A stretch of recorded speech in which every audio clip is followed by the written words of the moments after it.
a daily live stream. So it's a combination of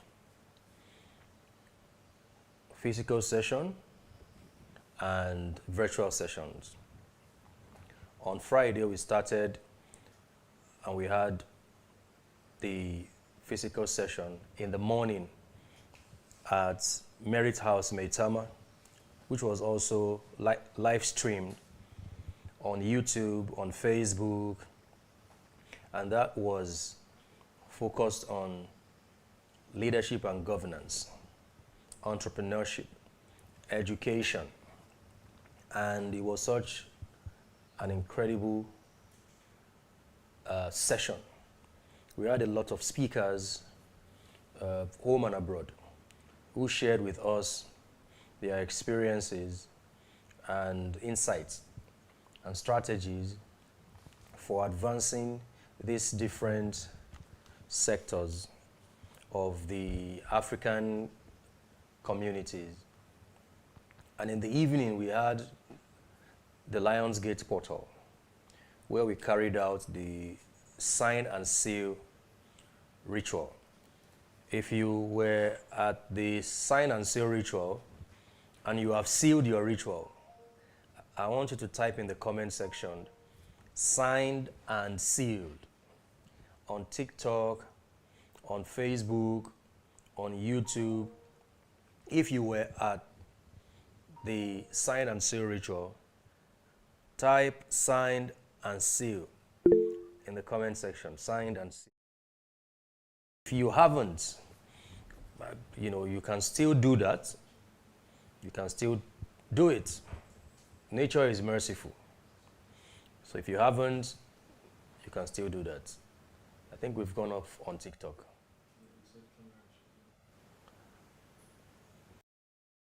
And on Saturday in the morning, we had virtual sessions with Andrew Mohammed. If you were at the virtual session with Andrew Mohammed, who spoke to us about rewriting and retelling the African story. How many people were at that session? Rewriting and retelling the African story with Andrew Mohammed. If you were at that session, type in the comment section and just drop maybe 1, 2, 3, 4, 5 words encapsulating what you learned from that session. If you were at the session with Andrew Mohammed, who spoke to us on retelling and rewriting the African story. Fantastic. Uchenna was there. Some people on TikTok, I think we have changed, the TikTok link has changed, right? Yeah, because we had to go off. Okay, and on Saturday evening, we had other sessions. And then yesterday was the big day, where we had in the morning Israel, who spoke to us about esoteric astrology. Esoteric astrology. Please, let's do this. Which of the speakers do you want us to bring back for the post-International Conscious Conference? If you want us to bring any of the speakers back, type in the comment section. We want you to bring back this speaker. If you want us to bring back all the speakers, type in the comment section. If there are particular specific speakers that you want us to bring back, type in the comment section. We had Israel, who spoke to us about esoteric astrology. We had Andrew Mohammed, who spoke to us on rewriting and retelling the African story. We had Colette, who spoke to us on the alchemy of food.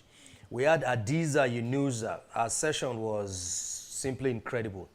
She spoke to us about emotional health or something related to that. Ayo said we should bring back all the women. That's sentimental. But all the women were fabulous. They were fabulous. The women were simply incredible. All the sessions was just profound. So we promise we're going to bring back all the women definitely. Okay, Uchenna said we should bring back Israel Ajose. Ayodele said we should bring back the Yoruba cosmology teacher. Thank you, thank you. There's going to be a post conference which is going to be exclusive to the members of the Manifest Growth community. Now, today we have someone who is going to speak to us virtually all the way from Canada. And his name is Adewale Emmanuel Omitiron. And I want you to be Omitiron is the founder of Surge Plus Consulting and pioneer of the 1% Club. I've spoken at the 1% Club before, so both created to empower businesses and individuals through innovative thinking and bold strategies. As a Canadian tech consultant and business investor, he has led major infrastructure projects globally, especially in the banking sector. He holds degrees in engineering, business administration, and Christian ministry, and is a certified John Maxwell coach. Adewale is the Forbes BLK member and serves in key roles with non-profits and diplomatic organizations. His work continues 10 drive transformation, leadership, and real impact. Ladies and gentlemen, please welcome to the International Conscious Conference 2025, Elevate Africa, Adewale. That would change their life. So we have to always answer the call. So first of all, before I start this great conversation, I want to thank and appreciate everybody that is on this call today. I think that has put in time, that has put in essence into making today a reality, into making today a success. Um, I'm a spiritual person, just like my friend, Mr. Femi here. Yeah. We know it's not by might, it's not by power. It is by grace. It is by mercy. And when these graces are being presented, when this power are being presented, places like this, like I tell people, information is key, which brings reformation, and that's where transformation begins. So every information you have heard and you're still going to hear, during the course of this conference, you must understand that it is very important and it is very key to the next level. So knowledge is very powerful. And I want to also thank the big man, a friend, a brother. Like he said, he has spoken at the 1% Club, and my people have not even gotten over that session at all. They keep, talking about it, keep talking about the lessons, the transformation that they've been experiencing. So since that great meeting. So I want to thank you. I want to appreciate you for answering the call. I want to appreciate you for access. I want to appreciate you for taking time out to do this. Very rare kind of people who, can you hear me though? Yes, please, we can hear you. Yeah, very rare kind of people are people who are from the abundance of the heart, are the ones who come out genuinely to impact the universe, impact generation, and put their quota in the world. So I want to appreciate Mr. Femi, and if everyone in the chats today can run in, in the call, on the call today, can run in the chat and just show Mr. Femi love, send him emojis of, thanks, love, and all that. I would appreciate that before we jump into, today's session. Just show him love. Let us express our gratitude, you know, express our appreciation towards the, the brilliancies, to us the strength, the might that is bringing this to Ɛyɛ existence. yɛkyɛ So w'asɛm. Ɛna mɛka te o. thank you so much. Thank you so much. Thank you so much. So we're going to jump into it quickly. Today we're talking about the kind of businesses, what are the businesses that Africans in diaspora face or tend to, entrepreneurs in the diaspora, what are the businesses, what are the challenges, and what are the things that we need to overcome these challenges. So I want to start with a story. 23 years ago, my father schooled in Canada in the 70s. And in 1996, my dad had looked at the situation of Nigeria and said, you know what, he didn't see no future. And I mean, he's a great visionary. God bless his soul. And he was an architect. And he said it was time to come to Canada. So in 2020, in 2003, March 18th to be precise, my dad brought us, I mean, the three of us back to Canada. And what had happened was it was time because I had just graduated from the university at that time. So it was time to discover oneself. It was time to, because I studied mechanical engineering, and the idea was to graduate and, you know, become an oil boy offshore, um, oil rig, 2 weeks on, 2 weeks on. I thought about my bands, what kind of bands I was going to be driving, how much I would be making, spaces that I would be um, places that I would be presenting shifted, the cost shifted, life happened.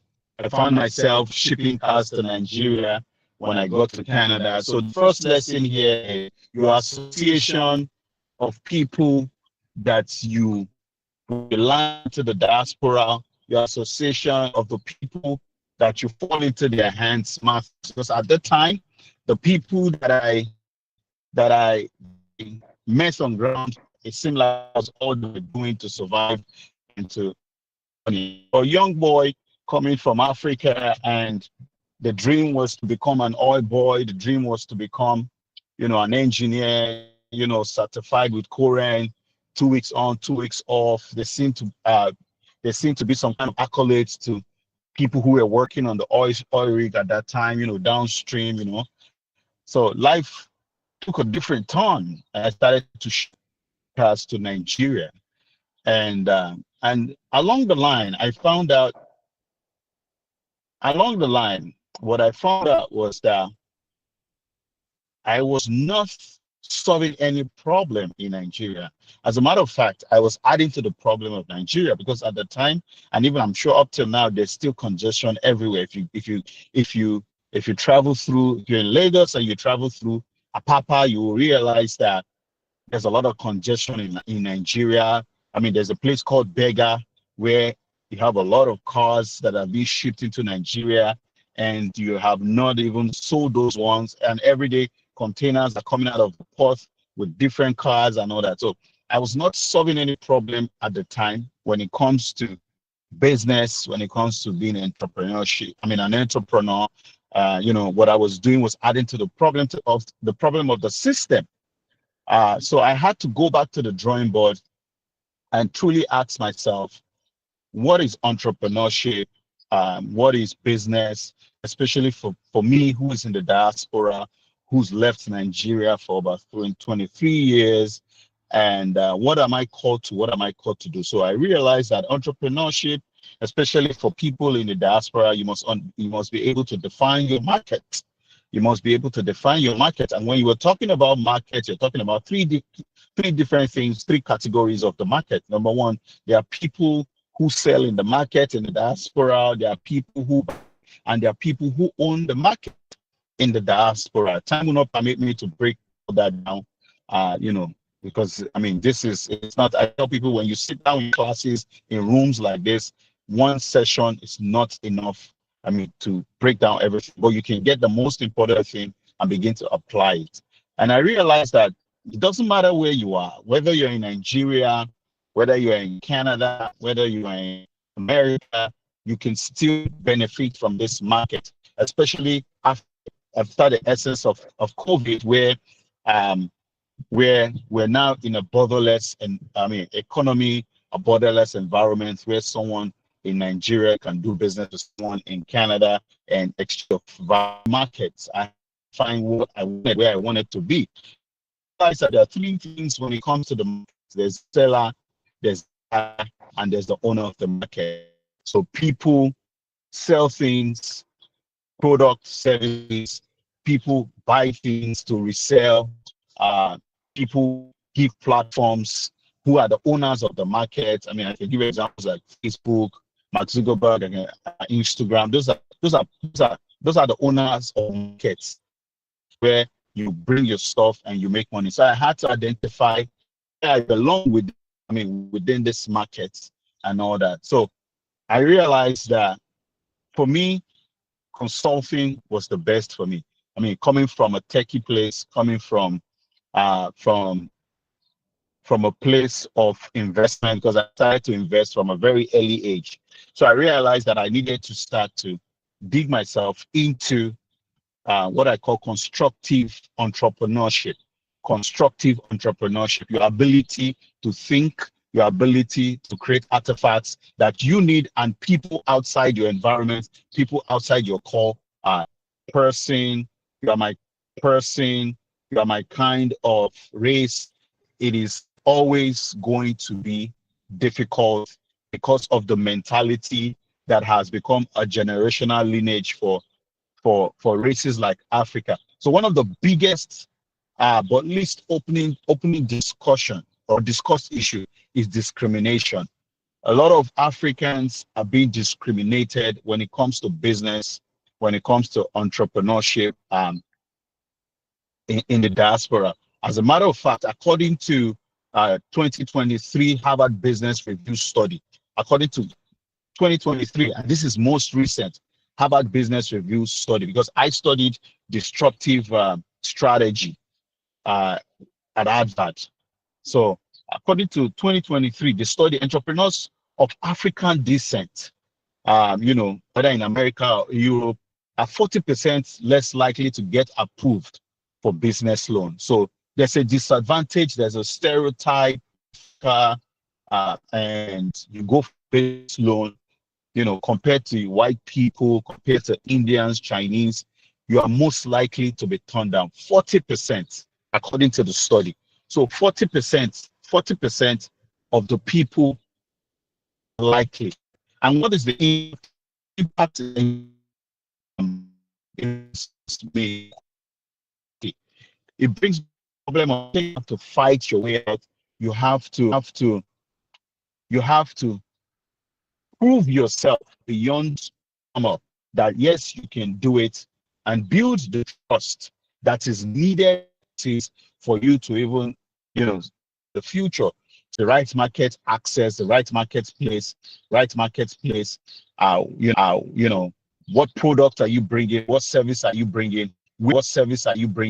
Where can I showcase this? So those are things that limit, entrepreneurs in France or in Canada may struggle to get local suppliers or distributors because they don't have existing. So if you don't have existing relationship, you have to build that relationship. You probably have challenges in business or scaling your business.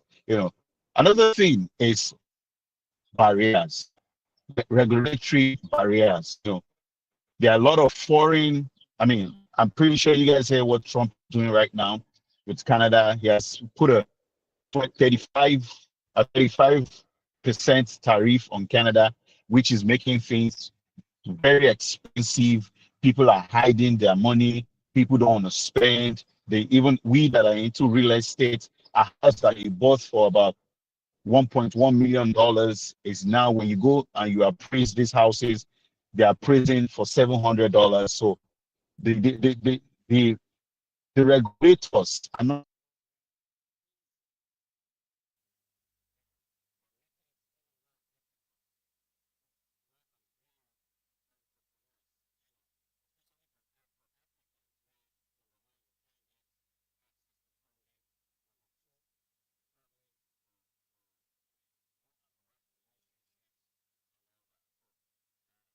thing is a lot that's it brings a lot of barrier for Africans is cultural differences.